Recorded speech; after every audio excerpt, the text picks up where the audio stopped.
Hi, Ellie Weber, Kabbalah Guru. I'm happy my voice is back a little bit. A lot going on in the Torah and in the calendar, and a lot is not going on. There's a lot of quiet right now, and I think that's really echoed very neatly in today's Torah portion. So please like and subscribe, hit the notification bell so I can send you other videos, take my Kabbalah course below, donate to the channel if you like, and let's rock.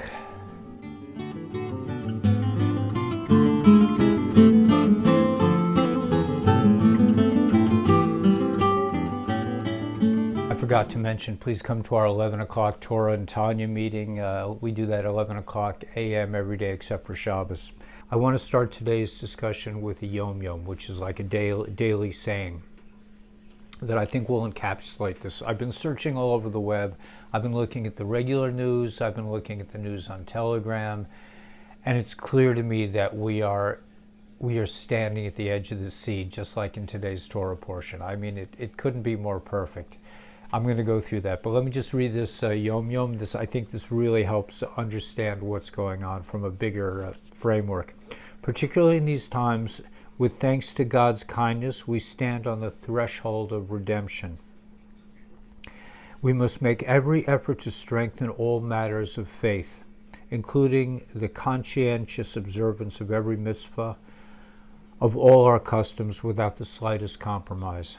And this is good for me because I haven't been to shul in a couple of weeks. I haven't been to synagogue, and I've been a little lax. Okay, it is a mitzvah and an obligation incumbent upon every rabbi in the Jewish world to inform his community that our people's difficulties and sufferings are the birth pangs of Mashiach, of Messiah. This is all about the birth pains.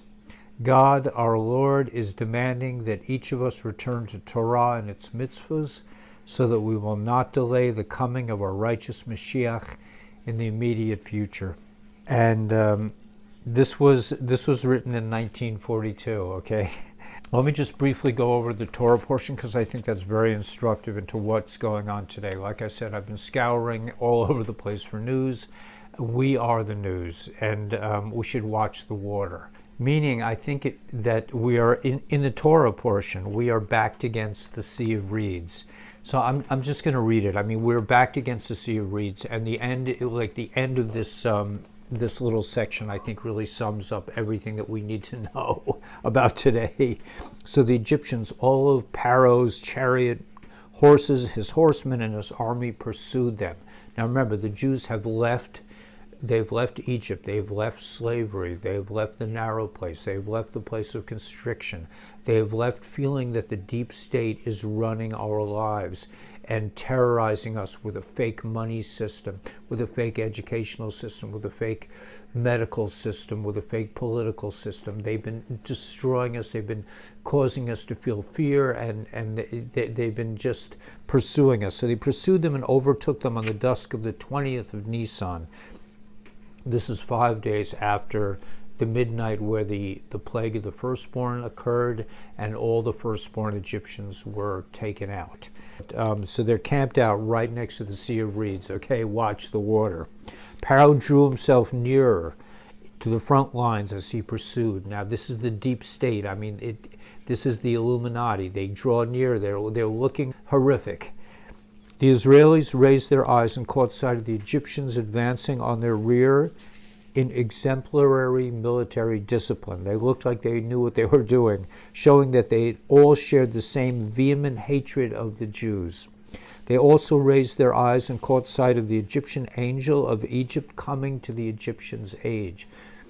So they came not just in full battle dress, but they came with their angels, and they were looking really scary, okay? Just like the deep state looks scary, our financial aspects look scary, everything looks scary, this medical force treatment is looking scary. When they saw these, they became very frightened, although they knew they had nothing to fear, since God had promised to bring them safely to the land of Yisrael, of Israel. The Israelites nevertheless did what their forefathers had always done. Even when there was no objective danger, they cried out to God. But the heat of the danger soon brought them to speak insolently, despite their trust in God. They said to Moses, "Really, you had to bring us out here to die? We couldn't pass over and back in Mitzrayim, back in Egypt. What are you doing to us?" So they were doubters even then, and also by us. So is this not the very thing we spoke to you about in Egypt? Leave us alone to serve the Egyptians, for it would have been better to serve the Egyptians than to die in the desert. So here they are, just like us, man. We've been taken out of the worst gullus. We've been freed from the worst slavery. Even though we're not completely free yet, we have left Mitzrayim. We have left slavery. Now is the time when we have to move forward. And this is the exciting part about what's going on today. It's not so clear. It's not so clear in the news. It's for sure not clear in the mainstream media. From another perspective, the people voiced these complaints when they saw the Egyptians continue to approach them, even after they prayed. Or only some of them still believed in God's promise. They were doubters. Who wouldn't be? You have a whole army, a modern army coming. You're standing, a bunch of campers with gold and silver vessels and a few pieces of matzah. You're standing with your back to the sea, and you're looking at these guys coming swooping down. In any case, this was the first time the people challenged God's ability to come to their aid. They were scared, and we're scared too. We're not used to being free. It's a scary thing, but we are going to win. This is going to be amazing. But Moses said to the people, "Have no fear. Stand firm and witness the deliverance that God will perform for you today. For the Egyptians whom you have seen today, you will never see again." And here's the kicker. Here's the essence, I think, of where we're holding right now. God will do battle for you. You are to remain silent. Okay, and that's the end of the parsha. Tomorrow we actually go into the Sea of Reeds. But for right now, it seems to me like the storm is upon us. Everything is in place. This is what we've been waiting for. And in terms of the calendar, let's just check out the calendar a little bit. We're on today is Monday, the 10th of January, which is the 8th of Shvat. Shvat 8, the number 8 is above nature, remember? So anything is possible right now. And we're coming into the 10th of Shvat on Wednesday, when the Rebbe took, well, really the 11th, really the 12th and 13th, let's say, where the Friedricher Rebbe passed on, became hidden from our eyes, and the Rebbe Menachem Mendel Schneerson took control became the Rebbe of Chabad. That was on Wednesday and Thursday. So, and then the 14th of January, they're supposed to have some kind of resolution on the Ripple case. Now, all this really involves, and the 15th of Shvat, which is the 17th of January, is the new year for trees. This is a very significant day because it's like the birth. Even though we don't see it until spring, this is the birth of the seeds. This is, I like to plant trees. I put a little pit in a wet paper napkin in a jar somewhere, and I forget about it, sit it in the dark, and before you know it, you have a tree. So we are sprouting freedom. We are leaving Egypt. We're leaving slavery. Sorry about my voice. And we're about to come into the Great Awakening. This is a reversal in the fortune that cannot be stopped. Nothing can stop what's coming. We're coming to the Great Age. We're coming to the era of Mashiach. Who Mashiach is, who the Messiah is, it's not a time to fret. I have a friend a dear friend from Shul, who wants to argue with me about whether XRP is good or bad. I mean, this is not a time for the intellect, using the intellect. This is a time to be silent, to be with God, and to just wait. The storm, I believe, is upon us. I think everything is about to happen, but we just need to be quiet, take a deep breath, don't get into the fear space if you can help it, and just know that this is what we've been waiting for all these years.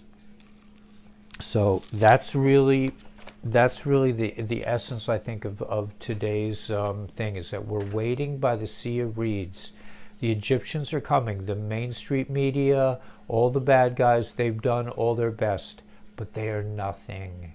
They have no power. They're just a bunch of noise. And all we have to do is stay silent and stay with God right now, because I think nothing can stop what's coming. This is all happening. We should watch gold. We should watch the Fed. We should watch XRP. We should watch XLM. All these things are happening. Gold destroys the Fed. They cannot keep us in slavery. This financial slavery is devastating. The debt slavery is devastating. This is the worst kind of control, but they are losing it. We are free now. We are moving into the era of Jasara, of global financial freedom, of global medical freedom, of global political freedom, of global news freedom. We are now free to receive God's information direct, and that's what the coming of Mashiach is all about. We're going into a higher dimension, there's no question about it. The ET thing and all that, I don't know. I just know that gold destroys the Fed, and as soon as we see gold go up, that's a sign that the war is over and we have won. So please like and subscribe to my channel, hit the notification bell so I can send you other videos. Remember how important you are. You are the only one in the history of reality who can be you and resonate with your frequency and sing your song. My beautiful son, he plays piano, and he was singing yesterday. It was so beautiful to hear. Everybody is important. You are the last piece in the big jigsaw puzzle of this Jasara, this whole reversal in the fortune of mankind. We have left slavery. We've already left. Now it's just, we just have to move forward. And in tomorrow's Parsha, you'll see the four camps are standing there, and they're having a debate with their intellect to see which way to go forward.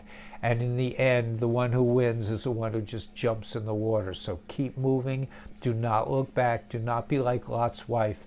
And be silent. Be silent with God and the simplicity of God and the beauty of God and the beauty of yourselves and your journey.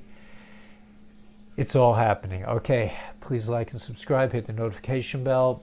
Donate to the channel if you can. And may the force be with you. God bless.